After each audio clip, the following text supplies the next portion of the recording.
जिस नीतीश कुमार की मैंने मदद की थी वो नीतीश कुमार है। आपको याद होगा जब वाजपेयी जी मुख्यमंत्री प्रधानमंत्री थे, नीतीश कुमार रेलवे मंत्री रहते हुए गैसल असम में एक रेल दुर्घटना हुई थी, उसके बाद पद से इस्तीफा दे दिया। जिस नीतीश कुमार का मैं आज विरोध कर रहा हूं वो नीतीश कुमार हैं जो कोरोना काल में हजारों लोगों की मृत्यु हो गई लेकिन घर से बाहर नहीं निकले।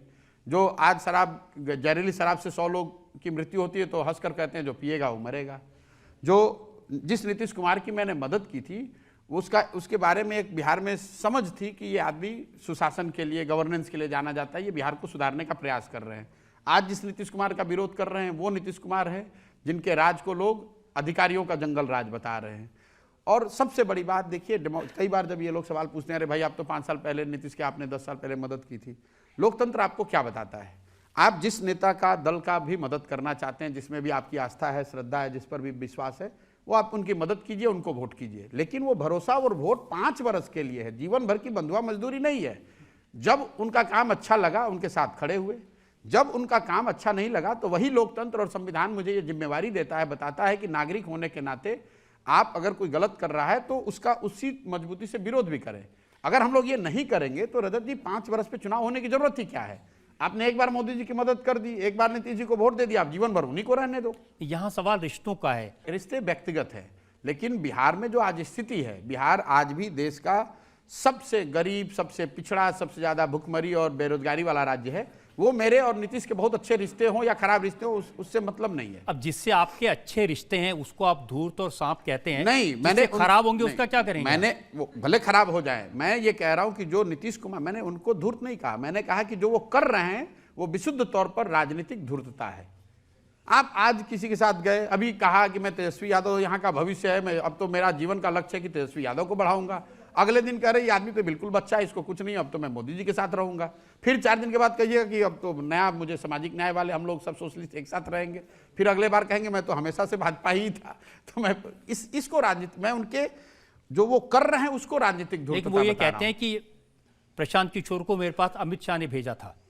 अब देखिए नीतीश को, जब आप हमको कैसे अमित शाह भेजेंगे? मैं तो अमित शाह के खिलाफ 2014-15 में जब मैं नीतीश कुमार की मदद कर रहा था तब तो अमित शाह के खिलाफ लड़ रहा था, तो अमित शाह ने खुद से भेजा नीतीश कुमार के पास और नीतीश कुमार ने मुझे अपने घर में जगह दे दी। तो ये नीतीश कुमार की समझदारी दिखाता है कि कितने बड़े बेवकूफ आदमी हैं। उनको ये नहीं समझ में आ रहा कि नीतीश कुमार ने फोन करके, कई लोग कहते हैं बीजेपी के एजेंडे में, यार बीजेपी वाले इतने बेवकूफ तो नहीं है कि अपने एजेंट को बंगाल भेजते हैं दीदी की मदद करने के लिए और हार के चुनाव आ जाते हैं। तो पहले ये तय कर लो यार भाई कि किसका एजेंट बता रहे हो। अगर भाई हमारी समझदारी चाहे हो ना हो, मोदी शाह की राजनीतिक समझदारी पर तो किसी को डाउट नहीं है। वो इतने राजनीतिक समझदार तो जरूर हैं कि अपने ही आदमी को बंगाल भेजकर, बंगाल खुद क्यों चुनाव हार जाएंगे? अपने ही आदमी को नीतीश कुमार के पास भेजकर कहेंगे कि हमें हरा दो बिहार में। ऐसा कौन करता है भाई? ये बताइए कि जब 2022 में दोबारा से वो लालू यादव के साथ गए, उससे पहले आपसे बात की थी नीतीश कुमार ने? थी। जब 2022 में भाजपा को छोड़कर लालू जी के पास जाने का मन बना रहे थे तो दिल्ली आए थे और मेरे साथ 3-4 घंटे बैठे, मुलाकात भी करी, उन्होंने चर्चा भी की। उनका ऐसा मानना था कि मैं उनके साथ आऊं और ये महागठबंधन का चूंकि सफल प्रयोग 2015 में किया गया था तो मुझे उनके साथ आना चाहिए।